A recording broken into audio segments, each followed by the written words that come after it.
오늘 히브리서 5장 11절에서부터 14절까지의 말씀으로 여기서 멈출 수는 없습니다 라는 제목의 두 번째 시간을 갖도록 하겠습니다. 히브리서 5장 11절에서 14절 말씀 우리 한 절씩 좀 차분히 살펴보도록 하겠는데요. 먼저 5장 11절 말씀 같이 읽어보겠습니다. 시작. 멜기세덱에 관하여는 우리가 할 말이 많으나 너희가 듣는 것이 둔함으로 설명하기 어려우니라. 자, 여기서 둔함으로 라고 되어 있는 단어가 노드로스예요. 노드로스. 히브리서 6장 12절에도 동일한 단어가 사용되는데 다르게 번역됐어요. 같이 읽어봅시다. 시작. 게으르지 아니하고 믿음과 오래 참음으로 말미암아 약속들을 기업으로 받는 자들을 본받는 자 되게 하려는 것이니라. 여기서는 게으르다 이렇게 번역이 됐어요. 그러니까 너희가 듣는 것이 둔함으로 또는 너희가 듣는 것이 게으름으로 이렇게도 번역이 된다는 얘기죠. 아무튼 이런 용례들을 통해서 여러분들이 이 단어의 의미를 이렇게 하나씩 좀 포괄적으로 이해해 가시면 좋을 것 같아요. 자, 이 노드로스라는 단어가 구약에서 70인역에서 구약의 히브리 단어를 번역하면서 어떤 단어가 노드로스라는 단어로 번역됐냐면 그 하쇼크라고 하는 단어가 이 노드로스라는 단어로 번역이 됐어요. 이 하쇼크라는 단어는 기본적으로 낮다라는 뜻, 낮다. 그리고 모호하다, 또 어둡다, 또 이런 의미에서 파생돼서 천한 이런 것까지 연결이 되는 거예요. 주로 이제 사람이 낮은, 또 천한 이런 의미를 갖는 거죠. 또 그 사람이 좀 모호하다, 어둡다 그런 의미도 같이 있는 겁니다. 잠언 22장 29절에 이 단어가 사용되는데요. 내가 자기 일에 능숙한 사람을 보았느냐? 이러한 사람은 왕 앞에 설 것이요 천한 자 앞에 서지 아니하리라. 여기서 이 천하다라는 단어가 하쇼크라는 단어 앞에 노드로스 이 단어가 쓰였단 말이에요. 자기 일에 능숙한 사람을 우리가 생각하면 그 전문가예요. 전문가는 왕 앞에 선단 말이에요. 천한 자들 앞에 서지 않는단 말이에요. 그러면서 오늘 우리가 이제 공부할 이 내용과 관련해서 보면 이 자기 일에 능숙한 사람에 보면은 히브리서 5장 14절 같이 읽어볼까요? 시작. 단단한 음식은 장성한 자의 것이니 그들은 지각을 사용함으로 연단을 받아 선악을 분별하는 자들이니라. 아멘. 그러니까 이 장성한 자들에 해당되겠죠. 말씀에 능숙한 사람들. 이 자들은 이 잠언의 이야기를 얘기하면 왕 앞에 선다는 얘기예요. 또 천한 자 앞에 서지 않는다. 거기에 사용된 단어가 하쇼크, 노드로스라는 단어입니다. 이 하쇼크라고 하는 단어는 지금 이제 모음을 이렇게 발음을 하쇼크 이렇게 읽어서 그러는데 모음 빼고 자음으로만 보면 창세기 1장 2절에 땅이 혼돈하고 공허하며 흑암이 깊음 위에 있고 하나님의 영은 수면 위에 운행하시니라. 이게 돼 있죠. 거기에 보면 흑암이라고 하는 단어가 여기서는 호셰크라고 읽어요. 호셰크. 근데 이것을 하쇼크 이렇게 읽으면 낮은 이런 뜻이 된단 말이에요. 결국 어근이 같은 단어예요. 어근이. 그 흑암이라고 하는 호셰크 같은 어근입니다. 여기에서부터 발음을 하쇼크 이렇게 하면 낮은, 모호한, 천한 이런 의미예요. 여러분이 어떤 의미인지 아시겠죠? 이게 보면 결국 창세기 1장 2절에서 그리고 있는 것이 이 흑암 가운데 뭐가 비치는 거예요? 빛이 비치는 거 아닙니까? 자, 이거를 그 앞에서 배운 하쇼크로 하면은 어떤 사람들한테 지금 빛이 비치는 거예요? 낮은 사람, 그렇죠? 모호하고 어두운 사람, 둔한 사람, 게으른 사람한테 빛이 비친단 말이에요. 근데 그 빛이 비치는데 빛을 알아봐요? 못 알아봐요? 못 알아본다는 거죠. 못 알아보고는 틀렸다라고 한단 말이에요. 이게 어려운 겁니다. 내가 하쇼크라고 하는 거를 깨닫는 거. 이게 뭘 깨닫는 겁니까? 죄를 깨닫는 거죠. 뭘 알아들을 수 없다라고 하는 것부터 깨달아야 된단 말이에요. 그렇죠? 그러니 그냥 그런데 자꾸 판단을 하잖아요. 판단을 한단 말이에요. 그리고 자꾸 말씀이 틀렸다, 이상하다 이런단 말이에요. 그도 그럴 것이 틀린 말씀도 있고 이상한 말씀도 있어요. 그죠? 그러니까 어려운 거예요. 무턱대고 다 받아들일 수도 없는 게 우리의 처지잖아요, 또. 자, 그러니 어떻게 합니까? 어디서 또 출발하라고요? 어디서 출발하라고요? 죄를 깨닫는 것부터 하라는 거 아니에요? 그렇지? 이 훈련이 근데 생각보다 잘 안 된단 말이에요. 그냥 네 이러고 말지 이게 진짜 마음에 탁 되지가 않아요. 그렇게 간단지가 않아요. 자, 설명하기 어려우니 라는 단어도 거기 보면 두세르메뉴토스, 어려운 단어를 써드렸어요. 자, 이 두세르메뉴토스라는 단어는 그 아래에 에르메뉴오라는 단어에서 파생된 거예요. 대충 보면은 중간에 비슷한 게 뭐 보이죠? 자, 이 에르메뉴오라는 단어는 어떤 뜻이냐면 번역하다, 해석하다라는 단어예요. 자, 여기에 이제 두세르메뉴토스 이렇게 해가지고 부정적인 의미가 되는 거예요. 설명하기 어렵다. 제가 여기 메모를 해놨는데 복음을 처음 듣는 사람에게는 마치 뭐처럼 들린다고요? 외국어처럼 들린단 말이에요. 저는 이 경험을 늘 해요. 전할 때마다 못 알아듣더라고요.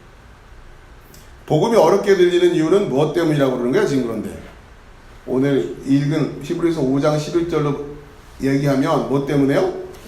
듣는 것이 둔하기 때문에. 듣는 것이 둔하다. 그러니까 둔하다고 하는 것을 단순히 잘 못 알아듣는다 여기에만 멈추지 말고 하쇼크라고 하는 단어로 써서 얘기를 하면 듣는 사람이 어떻기 때문에? 낮기 때문에, 모호하기 때문에, 어둡기 때문에, 천하기 때문에. 조금 우리가 익숙한 표현을 가지고 이야기하면 땅적인 생각으로 꽉 차기 때문에 그런 거예요. 그러니 안 들리는 거예요. 하늘의 것을 가지고 이야기하는데 땅적인 생각으로 그걸 자꾸 해석하려고 하니까 일단은 못 알아듣겠다 이렇게도 하고 또는 오해해버리고 그런단 말이에요. 결국 복음이 어렵게 들리는 이유는 설명하는 쪽보다는 듣는 쪽에 있다라고 하는 거예요. 이게 오늘 5장 11절 말씀. 자, 이 에르메뉴오라고 하는 번역하다, 해석하다라고 하는 단어가 사용된 예를 보면 마태복음 1장 23절 시작. 보라, 처녀가 잉태하여 아들을 낳을 것이요 그의 이름은 임마누엘이라 하리라 하셨으니 이를 번역한즉 하나님이 우리와 함께 계시다 함이라. 아멘. 이게 에르메뉴오예요. 그럼 여러분한테 처음에 그냥 임마누엘입니다 이러면 못 알아듣잖아요. 그렇죠? 왜 못 알아듣는 거예요? 그 말을 알아듣지를 못한단 말이에요. 둔하기 때문에. 자, 그래서 어떻게 해줘요? 번역을 해준단 말이에요. 그러니까 하나님이 우리와 함께 계시다 이런 뜻이라는 거죠. 이게 에르메뉴오라는 거예요. 그런데 이렇게 해주기가 어렵다라고 하는 거죠. 왜? 듣기에 둔하기 때문에. 번역을 해줘도 계속 다른 생각하고 있으면 안 된단 말이에요. 자, 마가복음 5장 41절 시작. 그 아이의 손을 잡고 이르시되 달리다굼 하시니 번역하면 곧 내가 내게 말하노니 소녀야 일어나라 하심이라. 아멘. 이것도 마찬가지예요. 달리다굼 이러면 못 알아들으니까 번역해 주는 거예요. 소녀야 일어나라 하심이라. 구약 성경도 다 똑같단 말이에요. 여러분 구약 성경을 읽으면서 번역이 필요하다고 느끼는 분이 어디 있어요? 다 한글로 써져 있는데.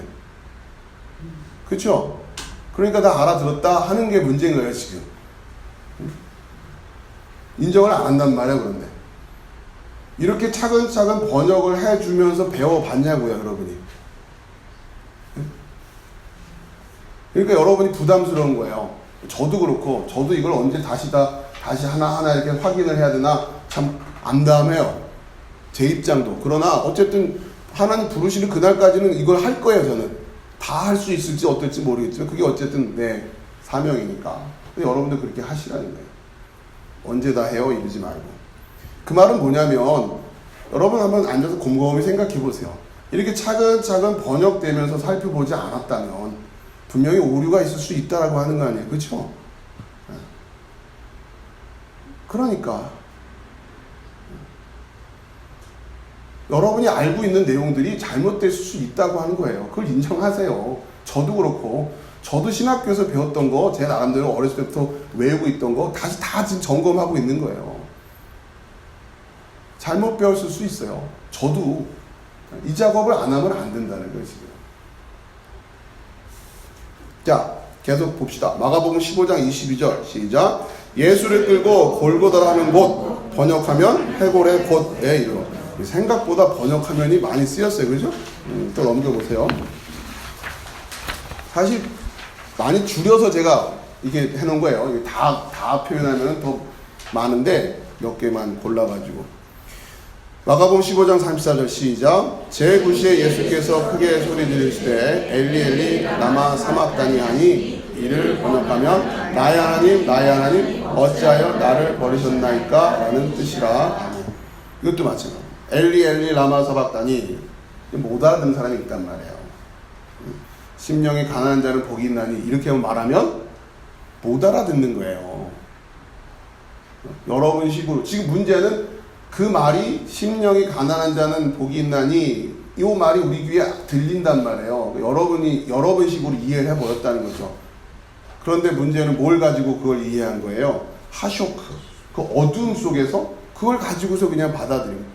제가 그러니까 땅의 것을 가지고 하늘의 것을 설명하신다 그랬지, 하나님이. 근데 우리는 땅의 것이 너무도 익숙하잖아요. 그러니까 땅의 것으로 받아들여 버리는 거예요, 그냥. 근데 우리도 또 그렇게 할 수밖에 없잖아요. 우리가 알아들을 수 있는 걸 가지고 설명하는. 여러분 그걸 잘 이해하세요. 그 번역이라는 그 번역. 누가복음 24장 27절 시작. 이에 모세와 모든 선지자의 글로 시작하여 모든 성경에 쓴 바 자기에 관한 것을 자세히 설명하시니라. 아멘. 여기서 설명하시니라가 번역하니란 말이에요. 근데 여기서는 설명을 해놨어요. 그러니까 이게 또 얘기가 이상해진단 말이에요. 그 사람들한테 번역해줄 이유가 뭐가 있어요? 구약 성경을. 그죠? 번역을 해준다는 얘기예요. 번역을 해준다는 얘기예요. 근데 이상한 거잖아요. 제가 지금 한글 성경 읽으면서 여러분들한테 번역해준다 그러면 여러분 받아들이겠어요? 그러니까 해석했다, 그러니까 설명했다 이렇게 하는 거죠. 예. 설교는 번역이에요. 번역. 그 작업을 설교자는 끊임없이 해야 돼요. 끊임없이. 그 번역. 여러분이 먼저 이 말씀을 내가 들어도 되나 안 들어도 되나는 1차적으로 여러분 여기에 있는 거예요. 여기에. 과연 그 설교자가 그 번역을 열심히 하고 있는가?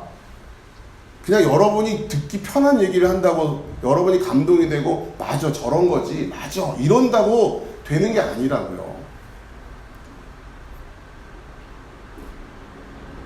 이렇게 말하면 되게 불편해지죠. 도대체 몇 명의 설교자들이 이렇게 설교를 다 이렇게 준비하면서 합니까? 여러분 한번 인터넷으로 다 뒤져보세요. 그럼 되게 불편해지잖아요. 그렇죠? 그분들은 다 뭐 틀린 거예요?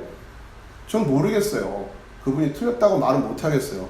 그런데 이렇게 안 하면 안 돼요. 여러분 매 시간 확인하고 있잖아요.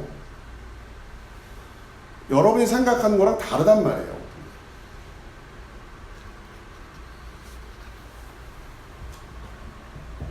이러한 설교자들에게 있어서의 성실함과 본질에 대한 부분이 회복되지 않고는 복음이 회복된다는 건 참 요원해지는 일입니다. 그 말인 즉슨 듣는 이들이 또 깨어나지 않으면 안 되는 거예요. 불량식품이 왜 팔리는 줄 아세요? 네, 사먹는 사람이 있으니까 팔리는 거예요. 되게 여러분 불편해지죠? 그럼 뭐 목사님들 다 불량식품이라는 얘기입니까? 제가 연구하고 하면서 이런데 이거 어떻게 하라는 거예요? 근데 안 해요, 문제는.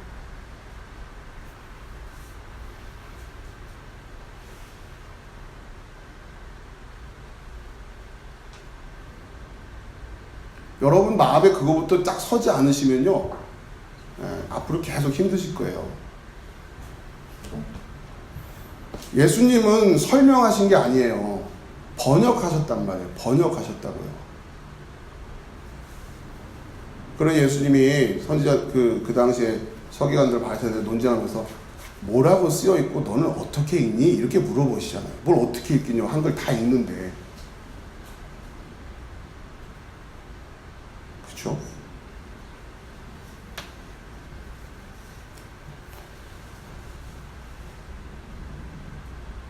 사실 요원한 일이죠.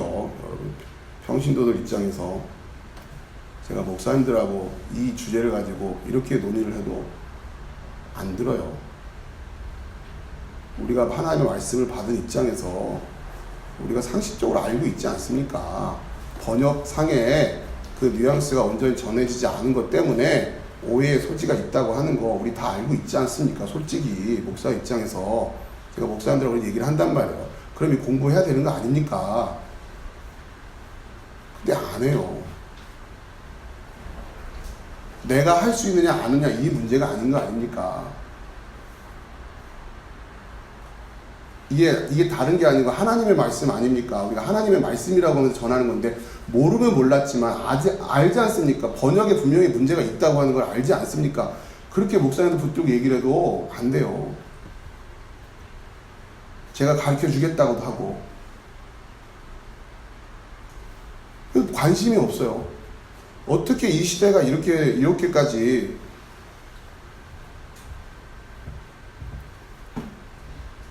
그러니 뭐 앉아서 듣는 여러분들 입장에서야 그 긴장감은 더 덜할 수밖에 없는 거죠. 자, 방언과 통역의 문제에 있어서도 이 에르메니오라고 하는 단어가 쓰여요. 이 방언, 통변이라고 해야죠. 자, 전체적인 내용을 보면 요점을 정리해드리면 방언 자체보다는 방언의 의미에 더 초점을 둬야 된다라고 하는 거예요. 방언을 내가 할 수 있다는 자체가 중요한 게 아니라 또 은사라고 하는 측면에서 봤을 때 교회의 유익이라는 측면에서 늘 이해돼야 된다라고 한다는 거죠.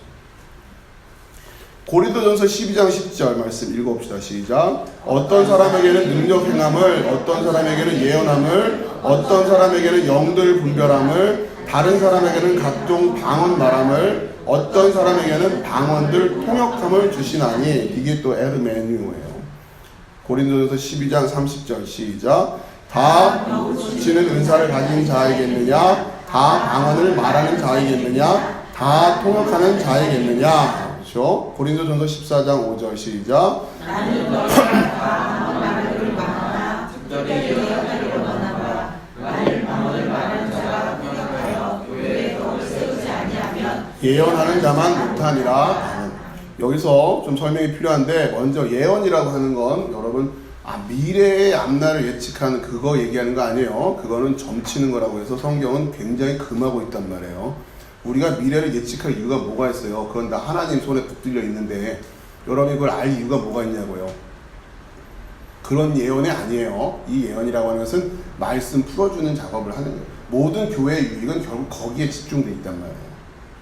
왜 기적들이 일어납니까? 권위를 부여하기 위해서요.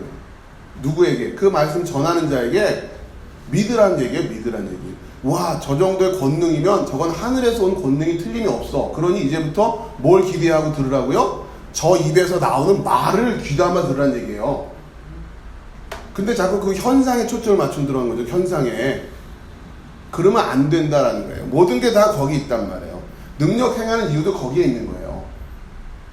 예언도 마찬가지예요. 예언은 말씀을 설명해주는, 쉽게 말해서 지금식으로 얘기하는 영들 분별하는, 말 분별하는 거예요. 말 분별하는. 왜 이게 필요합니까? 우리가 하나님의 말씀, 그러니까 하나님의 영으로 되어진 말씀이라고 우리의 영의 유익을 위해서 주신 게 성경이란 말이에요.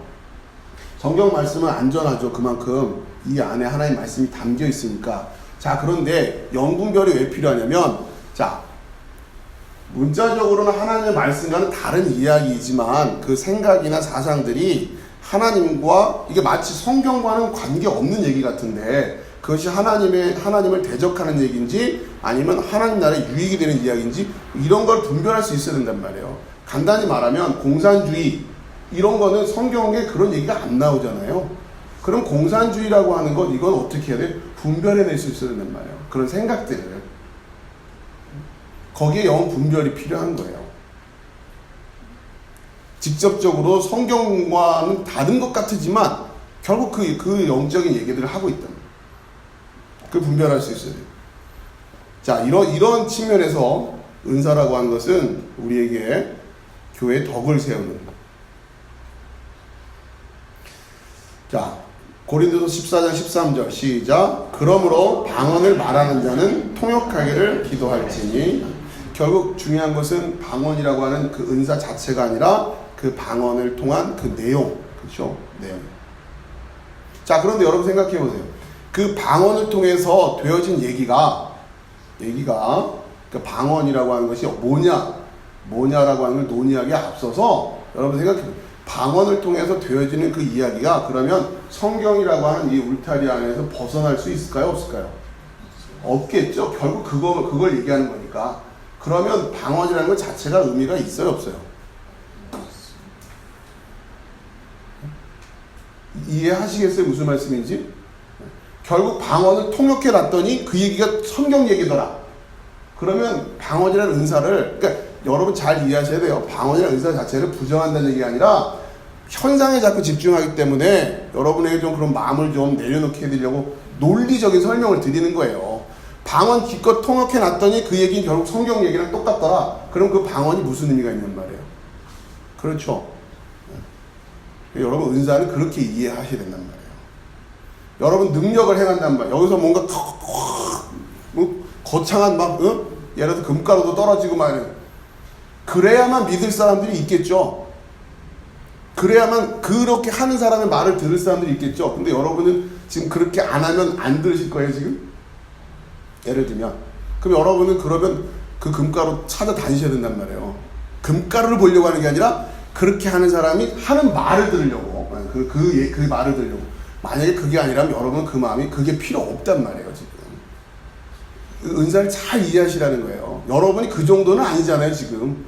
만약에, 목사님, 저는 적어도 다리 절던 사람이 이렇게 막 이렇게 걷게 하는 목사님이 하는 말 정도야 제가 믿을 수 있을 것 같아요. 그럼 그렇게 찾아가야죠, 어떻게 해요. 저는 지금 그게 안 되잖아요.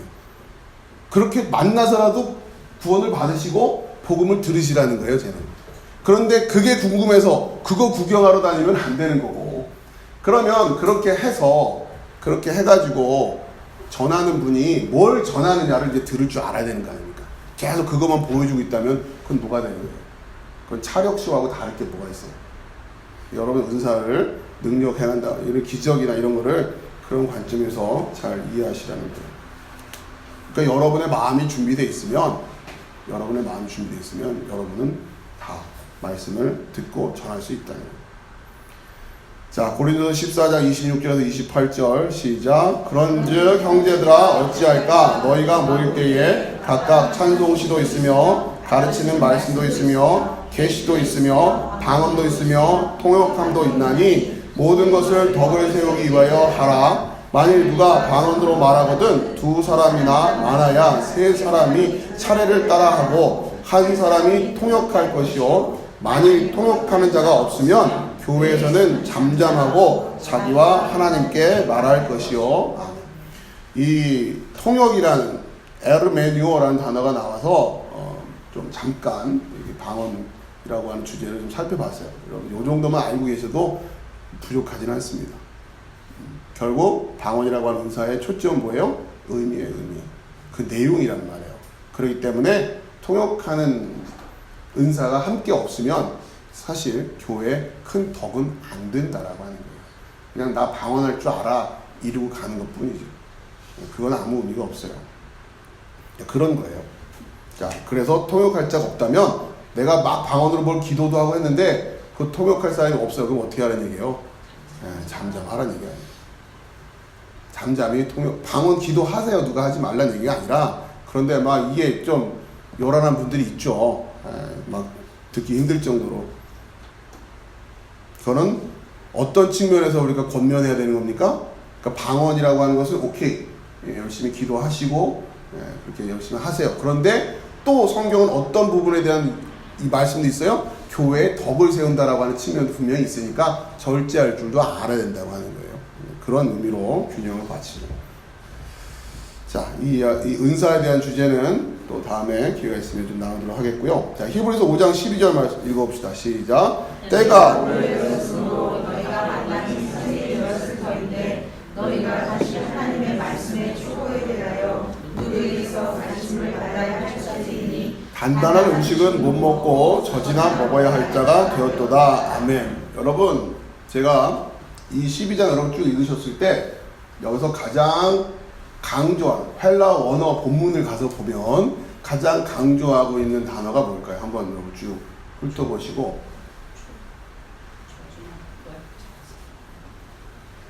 저지나 저지나 먹어야 할 자. 네, 먹을 것 같으세요 여러분? 이런 거 할 때는 너무 답을 맞추시려고 하면 힘들어요. 그냥 이렇게 여러분 눈에 보이는 대로 선생 또 때. 네. 때라는 단어가 강조가 되는 것 같다. 다 나오셨어요? 네, 너무 긴장해서 답 맞추려고 하지 마시고 쭉 보시면서 마땅히 뭐 그 정도 한 시간 들어도 답 안 하실 것 같으니까 제가 가장 강조되고 있는 단어 제일 처음에 그러니까 그 가장 그 강조되는 위치에 나오는 단어는 다시입니다. 다시.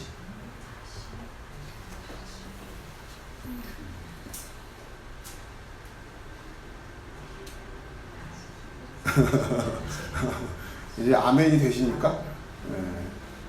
때가 오래되었으므로 너희가 마땅히 선생이 되었을 터인데 너희가 다시 하나님의 말씀의 초보에 대하여 누구에게 가르침을 받아야 할 처지니. 자, 하나님의 말씀의 초보에 대하여는 가르침을 받아야 돼요. 그렇죠? 이거 처음부터 여기서 시작해야 되니까. 근데 문제는 뭐예요? 다시. 다음 주에 오면 또 다시. 계속 거기서 다시. 자, 이게 강조된 것을 아시니까 이제 지난주에 했던 6장 1절 그러므로 우리가 그리스도의 도의 초보를 떠나서 그죠? 이해가 되시죠? 계속 그리스도의 초보 이것만 계속 다시 듣고 죄에 대하여 의에 대하여 심판에 대하여 이 얘기 듣고 또 듣고 해도 아직도 깨닫지 못하느냐? 예수님이 하시던 거죠. 다시에 동그라미를 쳐놓으세요. 다시. 책망하고 있는 겁니다. 지금 다시 합시다 이런 얘기가 아니라 다시 하나님의 말씀의 초보에 대하여 누구에게 가르침을 받아야 될 처지다. 단단한 음식을 못 먹고 젖이나 먹어야 될 자가 되었다. 자, 때가 오래되었는데도 이 얘기예요. 때가 오래되었는데. 제가 이제 여러분들에게 자료를 좀 설교 자료를 나눠드리고 있죠. 여러분들 이게 좀 이제는 이런 거를 나눠드려도 소화를 하실 수 있겠다 싶어서 이걸 하나씩 준비해서 나눠드리는데 여러분 이런 자료 한 20-30년 쌓여있으면 어떨 것 같아요? 괜히 부자 된 거 같죠? 같을 것 같죠? 그죠? 우리가 할 수 있는 또 제가 여러분에게 할 수 있는 선에서 나름 최선을 다하잖아요. 이렇게 한 권 한 권 여러분이 배워갔다. 히브리서 이렇게 배워놓고 로마서 배워놓고 뭐 복음서 배워놓고 이런 주제들 하나하나 30년 40년 여러분 노트하고 막 했던 거 물론 자녀들에게 성경 필사해서 선물도 많이 해주시고 그렇게 하더라고요. 특히 연세 있으신 분들 또 그 전에 또 미리미리 준비해가지고 자녀들 또 젊을 때부터 준비해서 자녀들 한 권씩 준비하신 분들이 나이 들어 손주 생기니까 이제 손주들한테 해주시겠다고 이렇게 하시는 거예요. 거기에 또 덧붙여서 이런 자료들도 말씀 공부했던 내용들도 쭉 이렇게 이게 우리 신앙의 흔적으로 남겨주시면 참 좋겠죠. 자, 이제 이렇게 해서 선생이 돼야 되는데 선생이 되는 자료만 쌓여 있고 그죠? 필기만 열심히 하고 시험 볼 때는 정 소용이 없는 그러면 안 되는 거예요. 하나님의 말씀의 초보에 대하여 누구에게 가르침을 받아야 될 처지다. 자, 하나씩 봅시다. 하나님의 말씀의 초보라고 한다. 하나님의 말씀의 초보라는 단어가 이 표현이 타, 스토이케이아, 테스, 아르케스, 톤, 로기온, 투, 데오 줄을 맞춘다고 했는데 프린트하면서 약간 좀 삐뚤어졌어요. 한번 읽어볼까요? 시작. 타, 스토이케이아, 테스, 아르케스, 톤, 로기온, 투, 데오. 자, 먼저 우선 그 앞에 처음에 타, 스토이케이아 이건 이제 배울 단어고 테스, 아르케스 이건 지난 시간에 배웠어요. 아르케스랑 아르케랑 이게 시작, 출발 이런 뜻이에요. 아르케스라는 단어가 형태가 변한다고 그랬죠? 주어로 쓰일 때, 목적어로 쓰일 때, 소유격이 쓰일 때, 이건 소유격이에요. 아르케스. 그러니까 시작의예요. 시작의. 그 다음에 톤 로기오는 이건 말씀. 말씀들의. 투 대우는 하나님의 말씀의 아르케의 스토이케이아예요. 그렇죠? 말씀의 스토이케이아. 근데 이게 우리말로는 말씀의 초보 이렇게 됐으니까 왠지 한 단어가 쓰였을 것 같은데 말씀의 시작의 스토이케이아란 말이에요. 그러니까 말씀의 시작이 있는데 자 이런 거예요. 시작의 스토이케이아잖아요.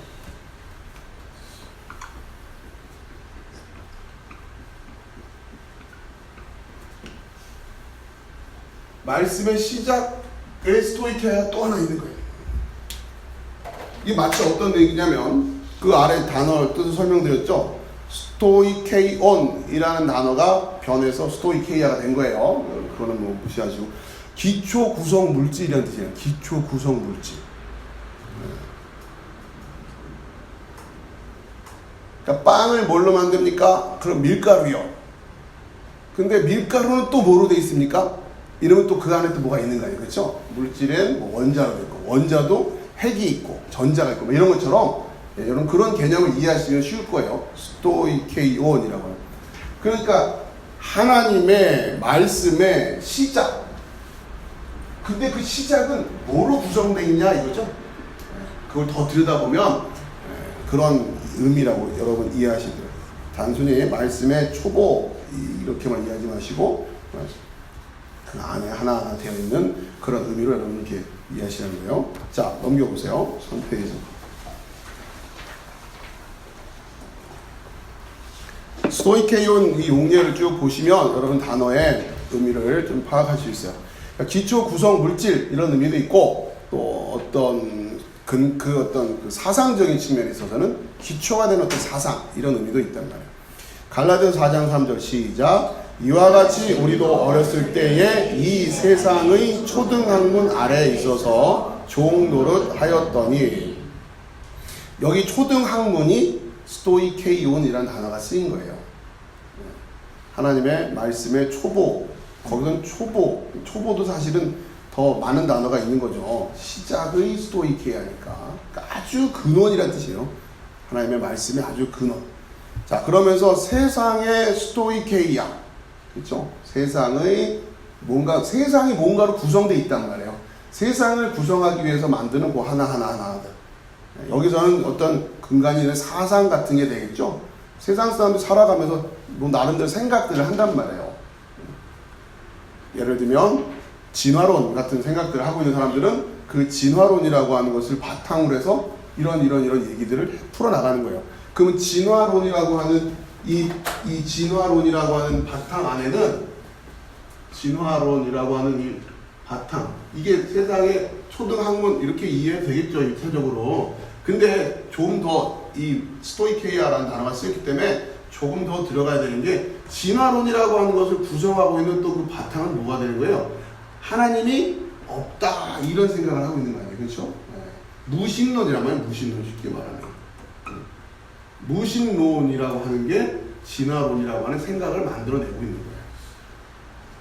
그러니까 우리가 이 진화론이라고 하는 것을 봤을 때 뭘 볼 줄 알아야 되는 거예요? 이 진화론이 뭘로 구성되어 있는가? 그렇죠? 그래서 그 안을 들여다보니까 무신론이 있네? 이런 거란 말이에요. 똑같은 거죠. 겉보기에는 뭐예요? 겉보기에는 빵처럼 생겼어요. 그럼 먹어도 돼요? 덥석? 아니에요. 이게 뭐로 만들어졌는지 봐야 되는 거 아니에요? 구성 물질이 뭔지를. 그렇죠? 분석해 보니까 이건 엉뚱한 다른 걸로 만들었단 말이에요.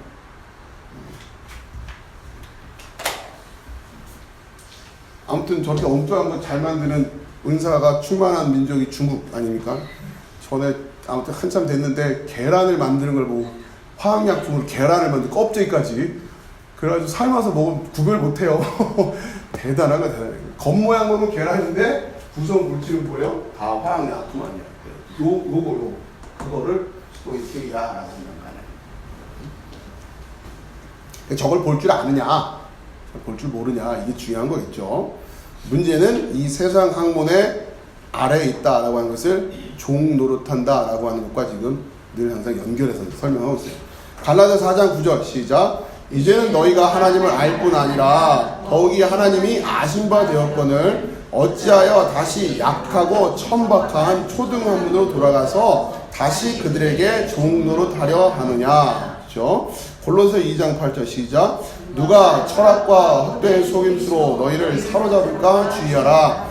이것은 사람의 전통과 세상의 초등학문을 따름이요 그리스도를 따름이 아니니라. 골로새서 2장 20절 시작. 너희가 세상의 초등학문에서 그리스도와 함께 죽었거든 어찌하여 세상에 사는 것과 같이 규례에 순종하느냐. 자, 이 골로새 2장 20절에 보면 초등학문에서 그리스도와 함께 죽었거늘, 자 지금 이러한 생각을 해서 여기서 지금 저 생각을 끊어내는 거예요. 자, 그런데 어찌하여 세상에 사는 것과 같이 규례에 순종하냐. 사는 모습 보면 세상 사람하고 다른 게 없더라는 얘기예요. 끊어냈다고 하는데 그리스도와 함께 죽었다고 하면서 머릿속에 생각하고 있는 가치, 지향하는 바, 뭐 가만히 앉아서 말하는 얘기 들어보면 다 세상 사는 것과 같이 그 규례에 순종하고 있더라라고. 히브리서 5장 12절 시작. 이건 우리가 봤던 거고요. 베드로서 3장 10절 시작. 그러나 주의 날이 도덕같이 오리니 그 날에는 하늘이 큰 소리로 떠나가고 물질이 뜨거운 불에 풀어지고 땅과 그 중에 있는 모든 일이 드러나리로다. 아멘. 3장 12절도 같이 시작. 하나님의 날이 임하기를 바라보고 간절히 사모하라. 그날에 하늘이 불에 타서 풀어지고 물질이 뜨거운 불에 녹아지려니와. 아멘. 자, 여기서 물질 이래버리니까 그냥 우리가 흔히 생각하는 그 물질로만 이해되잖아요. 그냥 한글로만 보면. 근데 이 물질이라는 단어가 뭐라고요? 소이케이아란 말이에요. 그 앞에서 초등학문으로 번역해놓고 여기서는 물질 이렇게 번역해놨단 말이에요. 그러면 여기서 베드로후서에서는 어떤 느낌이냐면 땅이 녹고 막 이런 느낌으로만 이해되는 거 아니에요? 물질이 다 뜨거운 물에 풀어진다고 했으니까. 그게 아니라 세상 초등학문이 마지막 때에, 그렇죠? 진화론, 하나님을 모르는 무신론 이런 것들이 다 지금 어떻게 된다고 하는 거예요? 이게 다 심판받는다는 거예요. 뜨거운 불에 풀어지게 된다는 거예요. 여러분, 그래야 이게 그렇게 지금 성경에 주고자 하는 메시지가 정확히 이해될 거 아닙니까? 안 그러면 마지막 어떤 그 심판의 이미지를 자꾸 무슨 재난 영화처럼 생각하기 시작한단 말이에요. 여러분, 그런 거 아니라고 했어요. 그렇게 이해하면 정말 그거야말로 호식, 어둠 속에서 계속 어둠 속에 어둠의 심판을 이해하고 있는 거예요. 여러분, 그러니까 쓰나미 몰려와서 그냥 여러분, 그거는 그냥 순교예요. 그건 행복한 거예요. 여러분의 영혼이 미혹되어져서 이런 엉뚱한 스토이케이아 돼 있는 빵 먹고 여러분의 영혼이 죽는 게 이게 진짜 끔찍한 거란 말이에요. 쓰나미 몰려와서 순교하는 게 뭘 자꾸 겁나가지고 그걸 자꾸 그런 수준을 이해하냔 말이에요. 내 영혼이 지금 진짜 영원한 불못 그 심판에 빠지느냐 아니면 여기가 지금 이게 관건인데 거기에는 관심이 없고 그 길을 지금 가르쳐주고 있는 이 말씀을 대하는 태도 자체가 구원받았다고 말할 수 있을까? 하나님을 안다라고 말할 수 있을까? 진짜 그 하나님이라고 말은 진화론 잘못된 거죠. 창조론이 맞죠 하는데 무신론자랑 다를 바 없이 살더란 얘기잖아요. 지금 하나님 모르는 자랑 똑같이 살더란 얘기 아니에요. 세상에 사는 것 같이 규례에 순종하고 있으니까.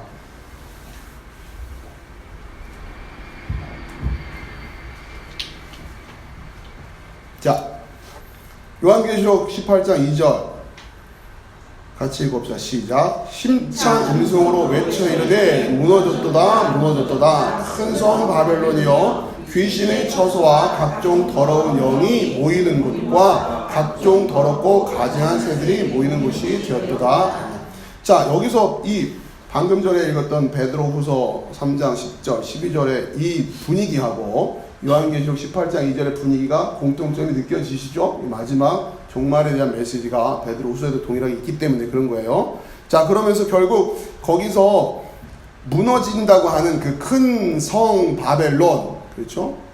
그 마지막 때 이 바벨론이 무너지는 거 아닙니까? 그 베드로후서식으로 얘기하면 그 물질이 불에 풀어지게 된단 말이에요.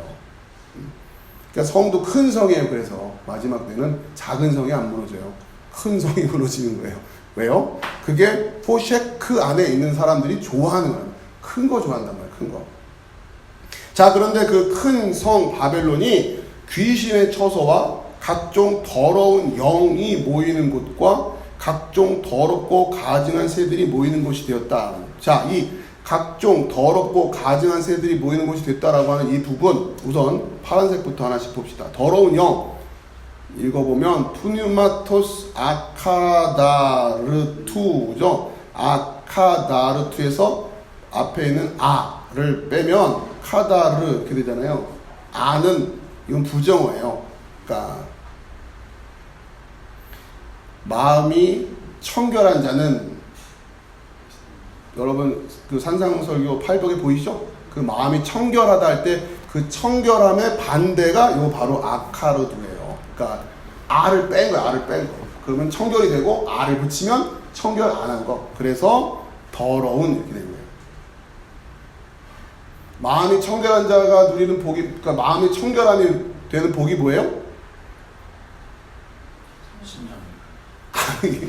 팔복에서 여러분 복 좋아하지 않으세요? 팔복에서 마음이 청결한 자는 복이 있나니 곧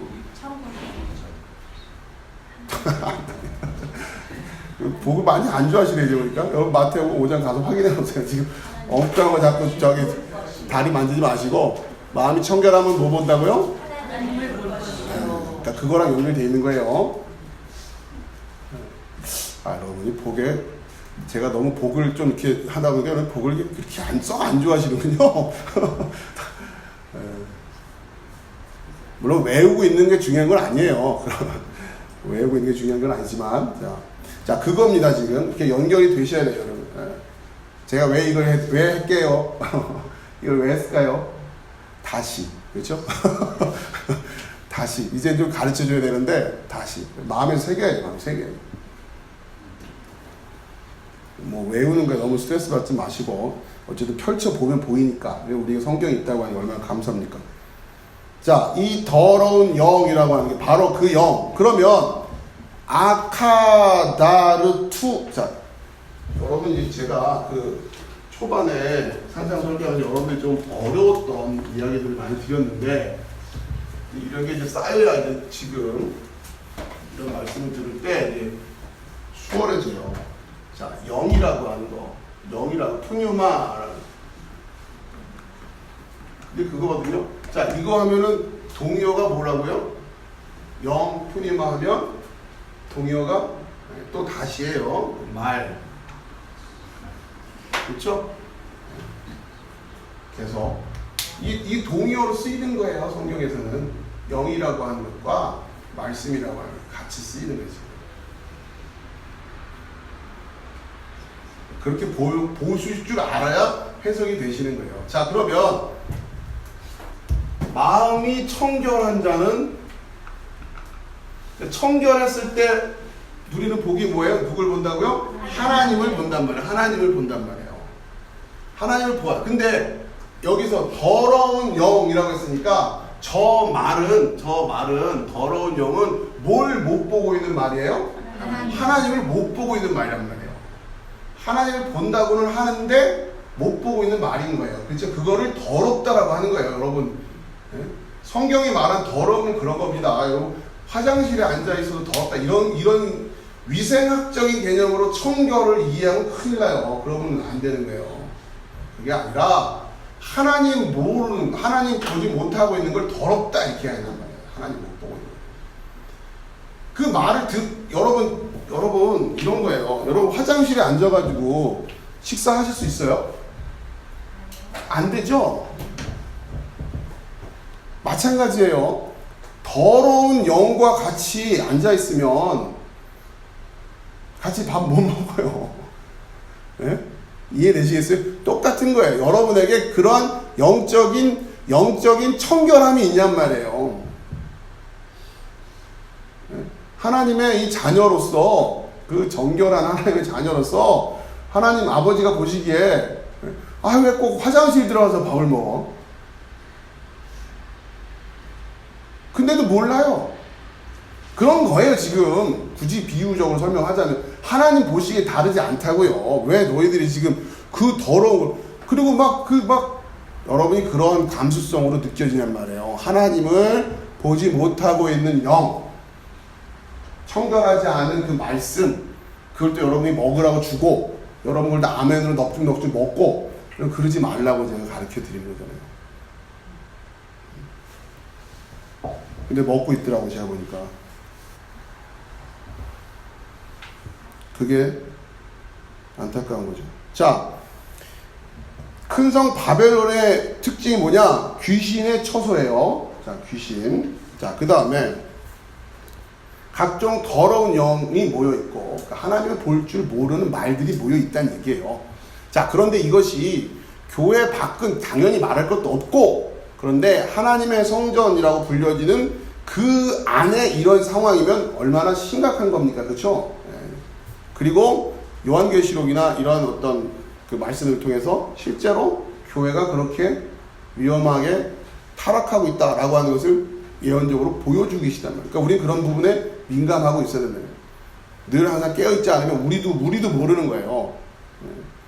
자, 그리고서 각종 더럽고 가증한 새들이 모이는 곳이 되었다 이렇게 됐는데, 원어를 보면 그 아래쪽에 박스 안에 원어상에는 각종 더러운 새들이 모이는 곳과 각종 더럽고 가증한 짐승들이 모이는 곳이라는 표현도 있어요. 근데 이게 우리 성경에는 왠지 이게 다 날아가 버렸어요. 새만 있는 게 아니라 뭐도 있어요? 가증한, 더럽고 가증한 짐승들. 자, 새와 짐승은 성전 제물을 상징하는 거예요. 새와 짐승. 요 문맥상에서 그렇다는 겁니다. 레위기는 제사법 중에 번제를 규정하는 내용을 시작해요. 레위기. 제일 처음 시작이 번제에서 시작되는 거예요. 그러니까 여러분, 그러니까 레위기는 뭐부터 시작한다고요? 제사법. 그러니까 제사법 중에서도 번제죠, 번제. 그러니까 거기에 제물들이 바쳐져야 되는데 그 제물들이 규정을 어긴 제물들을 뭐라고 하는 거예요? 그걸 더럽고 가증하다 이런 얘기예요. 뒤에. 자, 그 다음에 요거는 좀 설명을 드릴게요. 자, 그러면서 제사를 아직 넘기지 마시고요. 자, 제사라고 하는 게 레위기 안에 보면 여러분이 크게 세 가지를 기억하셔야 되는데, 번제가 있고, 그 다음에 소제가 있고, 그 다음에 화목제가 있단 말이에요. 자, 첫 번째 번제의 핵심은 뭐냐? 이거는 죽이는 거예요. 번제, 물론 흠없는 거 죽여라 이런 말씀이 있는데, 자, 근데 일단은 번제가 실패되는 거는 번제가 실패하는 요인은 뭐겠어요? 살아있는 재물 바치면 그건 안 되는 거 아니에요. 지금 태우려고 올려놨는데 막 이래봐 이러면 일단 번제의 키워드는 죽이란 말이에요. 그 재물이 죽어야 돼요. 제대로 죽어야 돼요. 그냥 술만 끝나는 종이 아니라 그냥 다 해서 다 모든 게 다. 자, 그 다음에 소제라고 하는, 이건 곡식 열매예요. 곡식 열매로 드리는 제사인데, 소제에서 중요한 게 뭐라 했어요? 소금을 쳐서 소금 칠하는 거예요. 여기는 소금. 요거 빠지면 안 된다는 얘기예요. 자, 화목제는 키워드가 흠없는 거. 자, 우선 요거를 기억하시고, 요 단계입니다.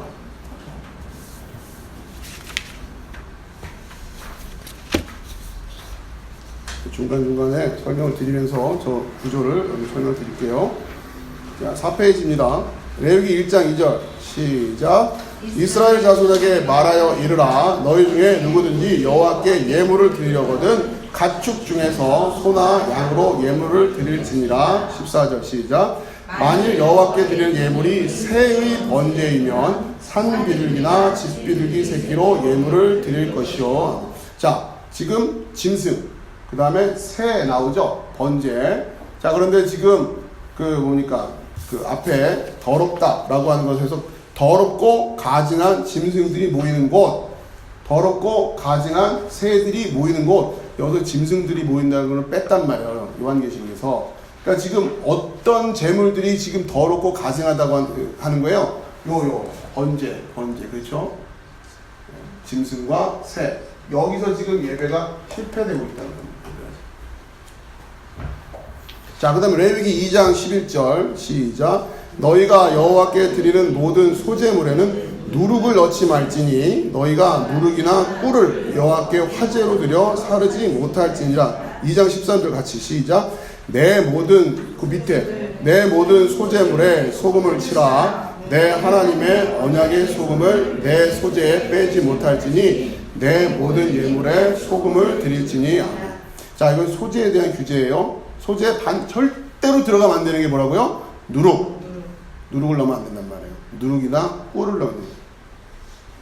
자, 가나안 땅이 젖과 꿀이 흐르는 땅이다라고 하는 것이 긍정적인 메시지였을까요? 부정적인 메시지였을까요? 좋은 의미로 얘기를 한 게 아니에요. 여러분, 젖만 먹어도 살 수 있는 땅이라는 거예요.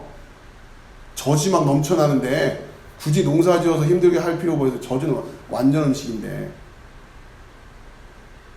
꿀, 하나님이 예물로 기뻐하시는 거예요? 아니에요? 아니잖아요. 너희들 가나안 땅 들어가는데 그 땅은 무슨 땅이라고요? 젖과 꿀이 흐르는 땅. 근데 이걸 어떻게, 야, 거기는 무릉도원이네? 이렇게 생각해버리면 거기 가니까 무릉도원이었어요? 그러니까 지금 지금 하나님이 그런 얘기는 안 하시죠. 야, 젖과 꿀은 그건 좋은 게 아니야. 이런 말씀을 안 하세요. 그거는 하나님을 깊이 묵상한 사람들만 깨닫게 되는 말씀을 주시는 거예요. 그래서 젖과 꿀을 좋아해라, 좋아하지 말아라. 좋아하지 말라는 얘기 아니에요. 젖이나 먹으면 안 된다고 하는 거 아니에요? 젖 먹는 수준으로 끝나면 안 되는. 근데 가나안 땅 계속해서 뭘 얘기해? 야, 그냥 젖만 먹고 있어. 굳이 단단한 음식을 왜 곡식을 이거를 뿌려가지고 뭐 하며 이렇게 하니? 우유만 먹어도 충분히 살 수 있는데. 자, 그런 땅에 들어가면 그 땅에 삼켜진단 말이에요. 좋군 하고 들어가면 어때요? 근데 여러분, 한 번도 젖과 꿀이 흐르는 땅에 대해서 이렇게 말씀하는 거를 여러분 좀 들어보셨어요? 젖과 꿀이 흐르는 땅이라고 하면서 기대하고 있는 그 이미지가 성경적이지가 않아요. 그리고 실제 그러지도 않았고요. 그럼 하나님 젖과 꿀을 그 혜택을 누리게 단 하루라도 살게 하셨어요, 그렇게? 이게 뭐냐고요, 도대체. 그러니까 뭐가 필요한 거예요? 번역이 필요한 거예요, 번역. 무슨 마음을 가지고? 하나님을 보는 마음을 가지고 그걸 청결하다고 하는 거예요. 그걸 청결하다고. 그런데 같이 그냥 말하는 거 들어보니 젖과 꿀이 흐르는 땅으로 우리를 인도하실 겁니다 하는데 그 젖과 꿀이 하면서 생각하는 그 마음이 느껴지잖아요. 그러면 그게 청결하다 안 하다? 안 한 거 아니에요. 지금 그걸 막 그 더러운 그릇에 담아가지고 막 주는데 그걸 또 좋다고 먹고 있잖아요. 그 동네 사람들은 여행 가보면 우리는 못 먹겠는데 뭐 그런 거 아닙니까? 자, 우선 소제물에, 자, 먼저 이게, 자, 번제, 내가 죽는 거죠? 죄. 내가 죽는 거예요. 죄에 대하여. 그렇죠? 내가 죽어야 된단 말이에요. 그래야 먼저 시작되는 거예요, 번제가. 두 번째, 소금. 소제는 열매. 이거는 말씀이란 말이에요. 여러분이 이 말씀을 거둬들일 수 있어야 돼요. 말씀으로 제사를 드리는 거예요.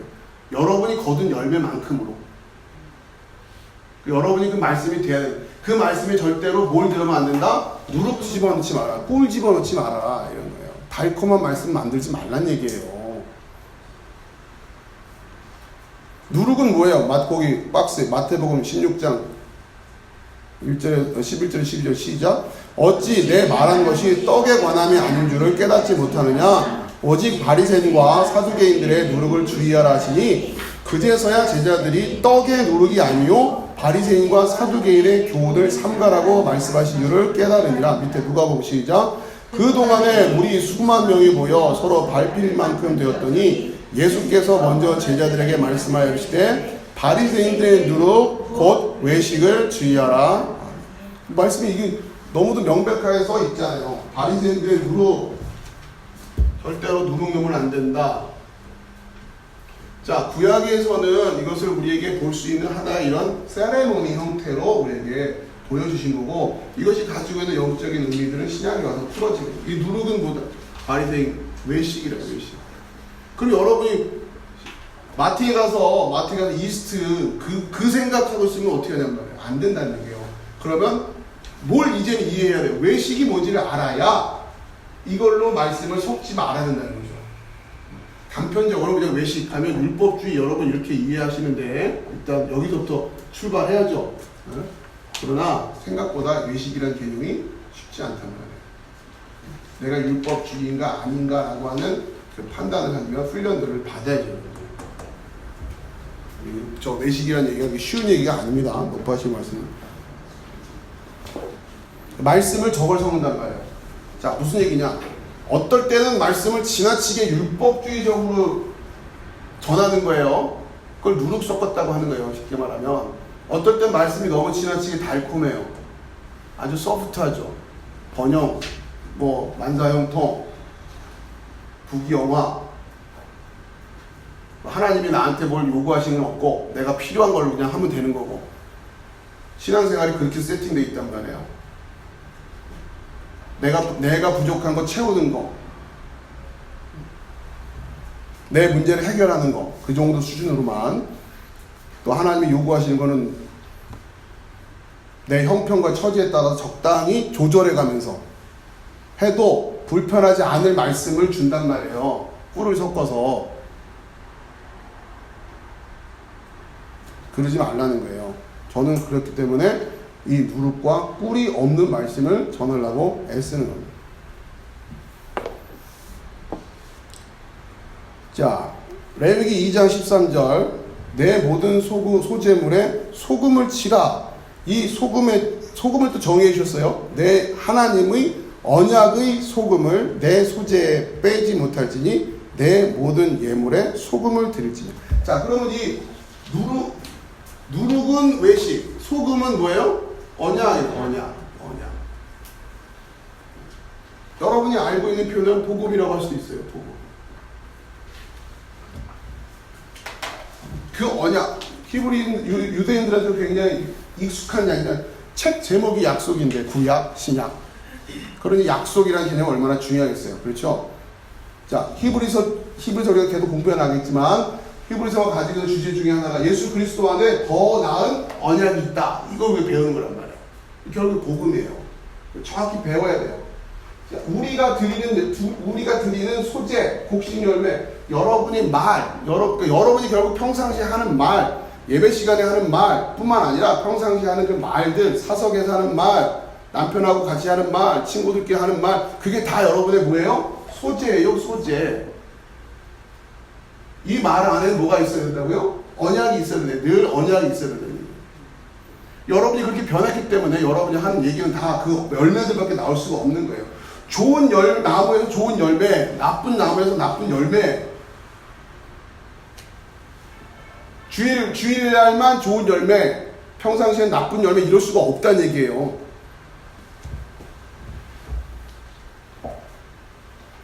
그러니까 저를 처음 만나서 저하고 성경 공부하기 시작하면 제일 불편한 게 말이에요. 제가 아주 말을 트집을 잘 잡거든요. 그 훈련하죠.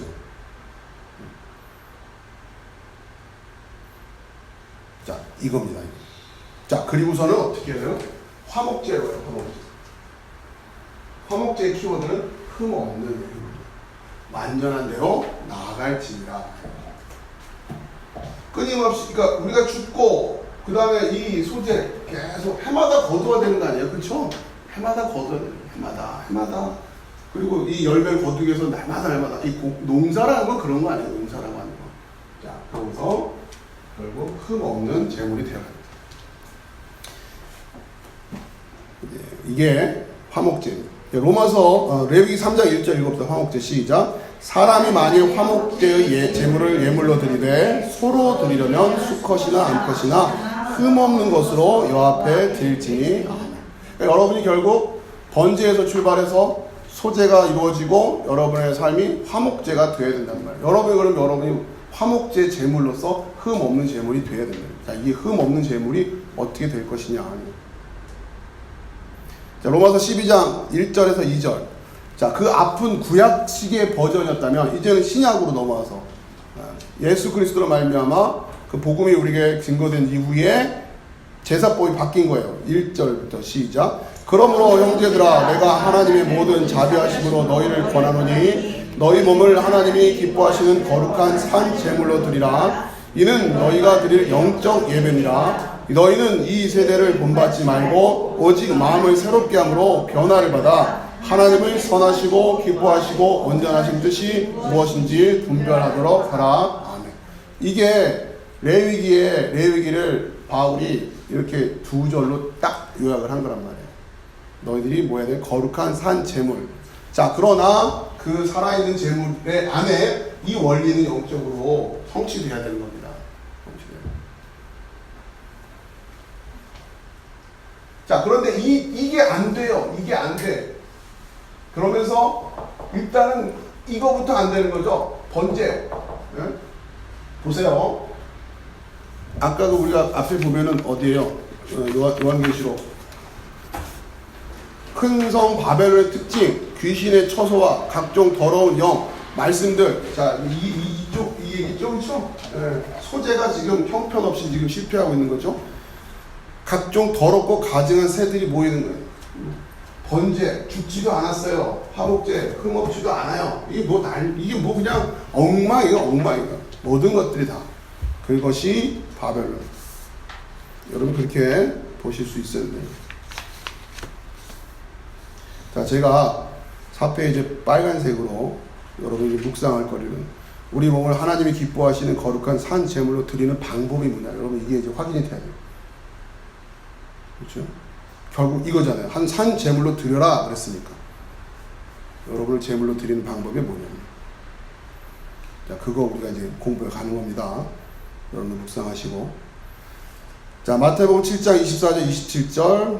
그러므로 누구든지 나의 이 말을 듣고 행하는 자는 그 집을 반석 위에 지은 지혜로운 사람 같으리니 비가 내리고 창수가 나며 바람이 불며 그 집에 부딪히되 무너지지 아니하니 이는 주추를 반석 위에 놓은 까닭이요. 넘겨서요.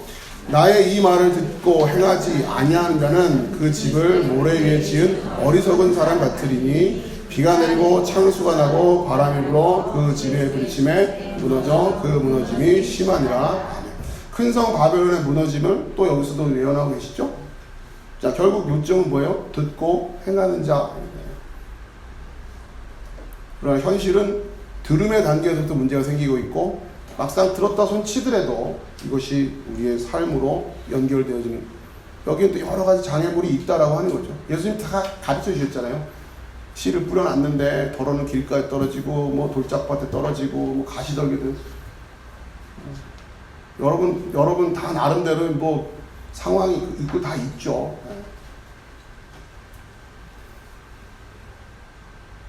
예수님은 그냥 담백하게 듣고 행하는 자와 듣고 행하지 않는 자로 나뉘어서.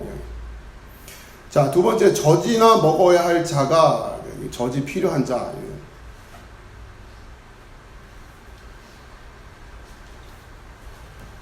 그런 의미예요. 그러니까 12절에 때가 오래되었으므로 너희가 마땅히 선생이 되었을 터인데 너희가 다시 하나님의 말씀의 초보에 대하여 누구에게 가르침을 받아야 할 것이 처지니 단단한 음식을 못 먹고 젖이나 먹어야 할 자가 되었도다. 그러니까 젖이나 먹는다라는 느낌이 이제 뭘 시작을 해야 돼요. 그렇죠? 야, 이제 보니까 이제 단단한 음식을 먹어야겠다. 자, 근데 여전히 준비가 안 됐으니까 뭐부터 시작할 수밖에 없어요?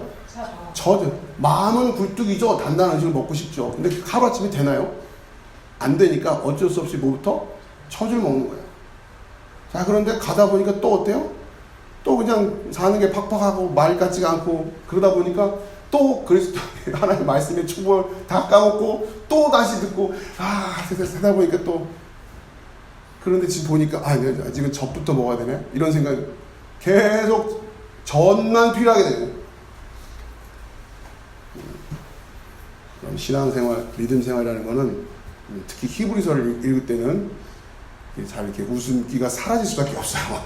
히브리서 자체가 우리에게 굉장히 도전을 주는 말씀이기 때문에 제가 시작할 때부터 그랬지만 순교를 앞두고 있는 사람들한테 주는 권면의 말씀이기 때문에 녹록치가 않습니다.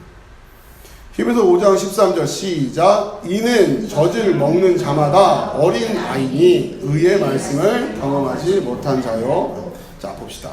젖을 먹는다라고 하는 것이 거기 보면 메테콘 갈락토스, 이건 어떤 의미냐면 젖을 보급품으로 받아들고 있는 이런 느낌이에요. 젖을 먹는 자니 라는 의미가 젖을 딱 도시락 열어봐요. 그럼 다 뭐가 나와요? 젖이 나오고 있는 거예요. 왜요? 젖밖에 맡길 수가 없기 때문에 그런 거예요. 그러니까 전쟁터로 생각하면 그냥 총 하나 쏠 줄밖에 모르기 때문에 총만 준 거지 뭐 다른 건 맡길 수가 없어요. 그래서 가지고 있는 무기 꺼내봐 그러면 그냥 총 하나 나오는 거예요. 총 한 장. 옆에 사람 막 그냥 미사일도 조종하고 말했는데 안 쳐놓으면 되나요? 할 수가 없잖아요. 총 쏘는 것밖에 못 배웠는데. 그런 느낌인 겁니다. 젖을 먹는다라고 하는. 자, 그렇게 늘 들고 있는 건 젖밖에 없어요. 젖. 자, 어린아이다. 네피오스. 이 유아란 뜻이에요. 유아. 약간 애매한 단계죠. 여기가 유아 뭐냐면 젖을 먹기도 하고 젖을 떼기도 하고 그런 단계예요. 지금 이게. 그런 느낌이에요. 요 유아라고 하는 게. 아주 젖먹이 얘기를 하는 게 아니에요. 젖 뗄 때도 됐는데 하는 그 느낌. 네피오스. 그렇다고 아주 막 열심히 뛰어다니는 어린아이, 완전히 그런 어떤 어린이, 차일드 영어로 말하면 그런 느낌도 아니고. 자, 네피오스 봅시다. 마태복음 21장 16절 시작. 예수께 말하되 그들이 하는 말을 듣느냐? 예수께서 이르시되 그렇다. 어린 아기와 젖먹이들의 입에서 나오는 찬미를 온전하게 하셨다 함을 너희가 읽어본 일이 없느냐 하시고. 자, 이건 일단 이 네피오스라는 단어와 젖먹이라고 하는 단어가 구별되고 있어요. 젖먹이는 말 그대로 젖먹이에요. 자, 중요한 것은 성경에서는 이 젖먹이들은 물론 젖을 먹고 있는데 이거는 어쩔 수 없는 단계잖아요. 젖만 먹은단 말이에요. 그래서 이 젖먹이는 요 단어 제가 그걸 안 써놨는데요. 그 젖먹이는 어떻게 하냐면 델라조예요. 델라조.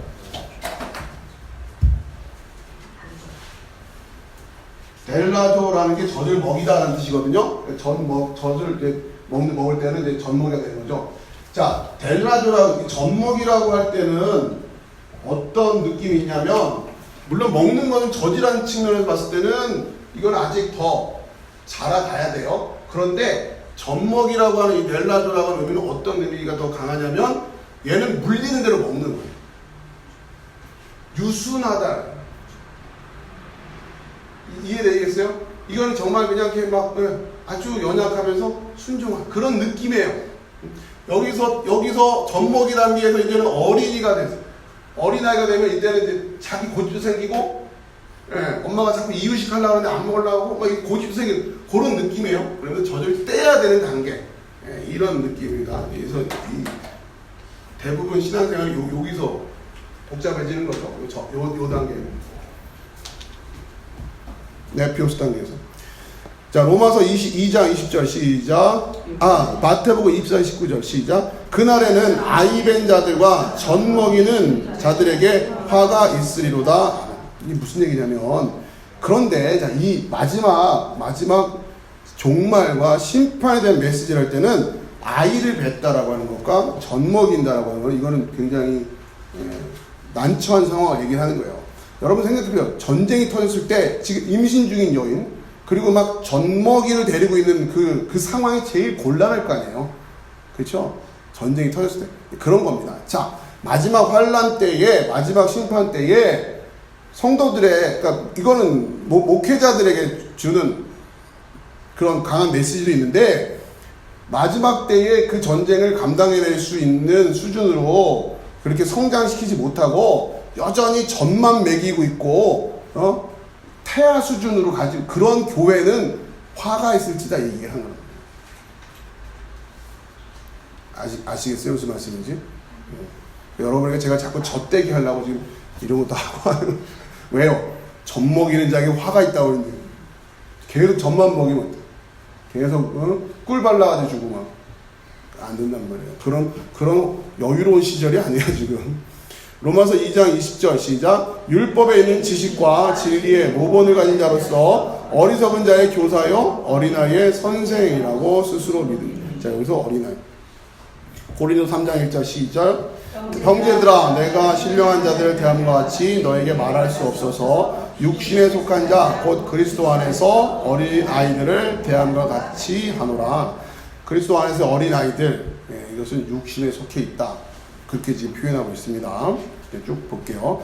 고린도서 13장 11절 시작. 내가 어렸을 때에는 말하는 것이 어린아이 같고 깨닫는 것이 어린아이 같고 생각하는 것이 어린아이 같다가 장성한 사람이 되어서는 어린아이의 일을 버렸노라. 아멘. 그래서 오늘 주제하고도 같이 단단한 음식 먹으라 된다. 그런데 말하는 게 어린아이, 깨닫는 게 어린아이, 생각하는 게 어린아이. 그렇죠. 말하는 거 들어보면 어린아이, 생각하는 거 들어보면 어린아이, 깨닫는 것도 딱 어린아이 수준에서 말해주면 깨닫고 조금 장성한 이야기로 가버리면 막 어렵다 이러고 계속 나 젖줘요 이러고 있는 거 아니에요. 왜 자꾸 이유식을 주려고 하고 단단한 음식을 먹이는 훈련을 시킵니까? 감사하겠지. 여러분들 헬라어 히브리어에 대한 거부감만은 없어져서. 근데 이게 아니더라니까. 그죠? 경험해보신 바는 젖대기 하려면 되게 어렵다는 거예요. 갈라디아 4장 1절 시작. 내가 또 말하노니 유업을 이을 자가 모든 것의 주인이나 어렸을 동안에는 종과 다름이 없어서. 그러니까 이 어린아이와 종 노릇한다고 또 연결되어 있어요. 나중에 또 봅시다. 갈라디아 4장 3절 시작. 이와 같이 우리도 어렸을 때에 이 세상의 초등학문 아래에 있어서 종 노릇하였다. 어렸을 때 초등학문 아래 놓여있다, 종 노릇한다, 다 지금 연결되고 있는 거예요. 신앙의 어떤 그 단순히 그냥 신앙이 연약하다 이렇게 되는 게 아니라 그 상태가 초등학문 아래서 종 노릇하고 그게 구별이 안 되고 있는 거예요. 에베소 4장 14절 시작. 이는 우리가 이제부터 어린아이가 되지 아니하며 사람의 속임수와 간사한 유혹에 빠져 온갖 교훈의 풍조에 밀려 요동하지 않게 하려 함이라. 어린아이가 되면 잘 속고 간사한 유혹에 잘 빠져 온갖 교훈의 풍조에 밀려 요동하기 쉽다. 자, 넘깁시다. 여러분 어린아이의 특징들이 뭔지 한번 또 묵상해 보세요. 여러분들은 어떠한지 여러분 신앙 앞에 쭉 있으니까. 자, 경험하지 못했다라고 하는 젖을 먹는 자이나, 그러니까 오늘 5장 13절에 젖을 먹는 자이나 어린 아이니 의의 말씀을 경험하지 못한 자요 할 때 경험하지 못한 자가 아페이로스라는 단어가 쓰이는데 이거는 익숙하지 못한 잘 다룰 줄 모르는 이라는 거예요. 그렇기 때문에 젖만 주고 있는 거예요. 자, 아까 보급품 개념으로 생각하라 그랬죠? 더 탱크 몰 수 있는 능력이 안 돼요. 잘 다룰 줄 몰라요. 그러니까 소총 한 자로 주어주는 거예요. 그런 것처럼 이해하시란 말이에요. 의의 말씀을 다룰 줄을 모르다는 거죠. 말씀을 의로 다룰 줄을 모르는 거예요. 그러면 늘 항상 젖먹이 수준의 말씀만 보급품으로 가지고 있는 거죠. 자, 그러다는 거죠. 14절 시작. 단단한 음식은 장성한 자의 것이니 그들은 지각을 사용함으로 연단을 받아 선악을 분별하는 자들이니라. 단단한 음식은 장성한 자의 것이니 할 때 이 장성한 자가 텔레이오스. 자, 그러니까 앞과 다르게 앞과 이제 비교해서 얘기하면 어린아이들은 젖을 들고 있고 받아들고 있고 그 다음에 장성한 자들은 뭘 받아들고 있는 거예요? 단단한 음식을 그러니까 뭡니까? 점심거리로 가지고 있는 거예요. 보급품으로 받고 있다고요, 지금. 장성한 자. 자, 그 다음에 이 장성한 자라고 쓰인 이 텔레이오스가 그 뒤에 이어지는 히브리서 6장 1절 2절 시작. 그러므로 우리가 그리스도의 도의 초보를 버리고 죽은 행실을 회개함과 하나님께 대한 신앙과 세례들과 안수와 죽은 자의 부활과 영원한 심판에 관한 교훈의 터를 다시 닫지 말고 완전한 대로 나아갈지니라. 이 완전한 데가 텔레이오테스, 장성한 자가 텔레이오스, 연관된 단어예요. 단단한 음식은 이 장성한 자의 것이다. 그러면서 6장 2절에 완전한 대로 나아가자. 흠없는 이 텔레이오테스라고 하는 건 목적지라고 하는 그런 의미도 가지고 있다면 텔레오스라고 하는 끝. 결국 우리가 추구해야 될 거죠. 성숙이라고 표현도 하고. 자, 그러면서 그러니까 지금 젖 먹고 있는 자들에게 촉구하는 거죠. 지금 뭐라고요? 단단한 음식 줄 텐데, 단단한 음식 주려고 지금 준비하고 있는데 왜 자꾸 젖만 가지고 있다는 거예요. 근데 그거 가지고는, 그 젖만 가지고는 지금 마지막 때 대비가 안 되잖아요. 그러니까 지금 촉구하고 있는 거죠. 자, 질문을 했어요. 또 지금 히브리서를 받아들고 서 있는 이들에게 히브리서는 저주로 느껴질까, 단단한 음식으로 느껴질까? 이걸 수신자들 입장에서는 그동안 본인들이 늘 들어왔던 말씀과는 다른 말씀일 수밖에 없는 거죠. 여러분 한번 생각해 보세요. 여러분이 히브리서를 읽을 때 여러분 이게 쫙 소화가 되냐, 아니면 여전히 이게 힘드냐? 그럼 여러분은 지금 이거를 지금 받기가 어려운 상태라는 거예요. 여전히 계속 저주로 가는 그런 주제들만 자꾸 관심을 가져요. 그럼 곤란하다는 얘기요. 자, 이들이 단단한 음식을 먹을 수 있게 된 이유가 뭐냐? 지각을 사용함으로써, 이렇게 돼요. 지각을 사용함으로, 이게 헬라 한번 읽어볼까? 시작. 디아, 텐, 핵신, 타, 아이스, 베테리아. 거기에 보면은 핵신이라고, 핵신, 세 번째 핵신이 아래쪽에 보면 헥시스라는 단어가 쓰인 거예요. 헥시스는 연습이에요. 연습. 왠지 엑서사이즈 이런 느낌 들잖아요. 헥시스. 자, 이 연습이라는 단어는 에코라는 단어. 이건 기본적으로 가지다라는 단어예요. 가지다라는 단어가 에서부터 파생돼가지고 나온 게 연습이 되는 거예요. 결국 우리가 연습을 하는 이유는 뭐냐면 그것을 내 것으로 하려고, 몸에 아주 배게 하려고, 그런 의미예요. 지각을 사용했다 할 때 이 사용이 지각을 어떻게 했다? 연습했다. 그래서 어떻게? 완전히 내 것이 될 때까지. 그 TV 보면 달인들 나오잖아요. 눈 감고 따다다다다다. 그거예요. 헥시스. 자, 그 다음에 아이스테테리아라고 하는 것은 아이스테리온이라는 단어가 변화인데, 이 단어는 감각 혹은 감각기관이라는 기초적인 뜻을 가지고 이해력이라는 뜻까지 파생이 돼요. 결국 뭘 연습했다는 거예요? 이해력을 계속 연습했다고 하는 거예요. 감각을 연습시켰다. 기본적으로는 육체적인 그 체육 활동과 관련된, 예전에 고대 그 그리스 전통 이런 걸 생각하시면 돼요. 계속 몸을 움직여서 아주 익숙해. 김 원사님 기타를 연습할 때도 뭐라는 거예요? 이 아이스테리온을 헥시스하는 계속 연습해서 기타가 아주 몸에 배게 내게 돼요. 그러면 거기에 물리적인 의미도 있고 또 이해력이라는 측면이 있다는 거예요. 자, 이 지각을 사용함으로써 뭘 받았어요? 연단을 받았다. 이 연단을 받다라는 단어가 굼나조, 연단하다라는 뜻. 이 굼나조라는 단어가 그 유럽에 보면은 김나지움이라고 하죠. 김나지움. 중등교육에 해당되는 걸 김나지움이라는, 그게 여기서 나오는 굼나조라는. 연습시키고, 여기 짐나지움 하면은 체육관이라는 의미가 있어요. 몸을 단련해서 훈련하고 계속 연습하는 그런 의미예요. 자, 결국 뭐예요? 연습을 하되 태능 선수 훈련처럼 생각합니다. 처럼 연습을 하는 거예요. 그래서 그게 내게 만들어. 연습을 하는 데서도 내 것으로 만들려고 연습한다는 거예요. 그러니까 여러분 이걸 지금 앞에서 제가 이렇게 쭉 써드리는 걸 여러분들 뭐 해야 되는 거예요? 지각을 사용함으로 연단을 받아야죠. 계속 여러분께 될 수 있게끔. 근데 이게 안 되면 또 모르더라도 다시 간단 말이에요. 그거 안 하니까 다시 해요. 다시. 뭐가 쌓여야 그 다음으로 가고 그 다음으로 가는데 그게 안 됐으니, 자, 그래서 결국 어떻게 되는 거예요? 저주를 계속 먹고 있어요. 저주를. 디모데전서 4장 7절 시작. 망령되고 허탄한 신화를 버리고 경건에 이르도록 내 자신을 연단하라. 히브리서 12장 11절. 무릇 징계가 당시에는 즐거워 보이지 않고 슬퍼 보이나 후에 그로 말미암아 연단받은 자들은 의와 평강의 열매를 맺느니라. 아멘. 올림픽 앞두고 선수촌 한 번씩 탐방 이렇게 하잖아요. 연습하는 거 보세요. 무릇 징계가 당시에는 즐거워 보이지 않고 슬퍼 보이나 그러나, 그렇죠? 그 국기 계양대 앞에 금메달을 걸고 그런 영광의 모습을 지금 그리고 있는 거죠. 베드로후서 2장 14절 시작. 음심이 가득한 눈을 가지고 범죄하기를 그치지 아니하고 굳세지 못한 영혼들을 유혹하며 탐욕에 연단된 마음을 가진 자들이니 저주의 자식이라. 여러분 재밌는 게요, 연단을 하는데 뭐에 연단을 해요? 탐욕에 연단하네요. 아주 탐욕, 이걸 연습을 하는 거예요. 연습을. 음심이 가득한 눈을 가지고 범죄하게 그치지 않으며 굳세지 못한 영혼을 유혹하며 탐욕을 끊임없이 훈련하고 연습해서 그게 내 거가 되게끔, 그런 자들이니, 어떤 자들이 베드로후서에서 얘기하고 있는 그 자들, 저주의 자식이라고. 여러분 뭘 연단하냐?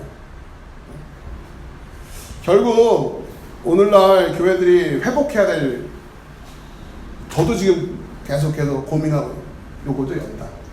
연단을 어떻게 할 거냐. 연단을 해야 여러분 젖을 뗍니다. 이게 성경의 원리잖아요. 연단 안 하고는 뗄 수 없다는 말이에요. 계속 어떻게 내 것으로 만들 것이냐. 여러분이 거기에 좀 마음이 있으셨으니까 결국 연단해야 돼요. 이 연단의 과정을 여러분이 가지고 있냐는 말이에요. 여러분이 연단의 과정을 어떻게 하고 있냐. 이 연단을. 여러분 요즘 훈련 어떻게 하십니까? 제가 여쭤보면, 제가 뭐 선수들한테는 그럴 거 아니에요. 아침에 일어나서요, 구보 몇 킬로 하고요, 웨이트 뭐 하고 있고 뭐 하고 있습니다 얘기하듯이, 여러분 말씀을 어떻게 연단하고 계십니까? 여쭤보면 여러분 어때요? 이게 있어요. 자, 분별하는, 그렇게 해서 결국 분별을 할 수 있어야 됩니다. 그래야 미혹당하지 않는다. 판단할 수 있다. 내가 어떻게 서야 되는지를 알 수 있다. 그런 이야기입니다. 자, 오늘 히브리서 5장 11절에서 14절 말씀 4절밖에 안 되지만 쭉 내용들을 한번 다시 훑어보시면서 하나씩 세우시기 바랍니다. 내용들이 간단한 내용들이 아니기 때문에 여러분 오늘 말씀처럼 연단하셔서 이 말씀들이 여러분의 것이 되시는 축복이 있기를 소망합니다. 기도합시다.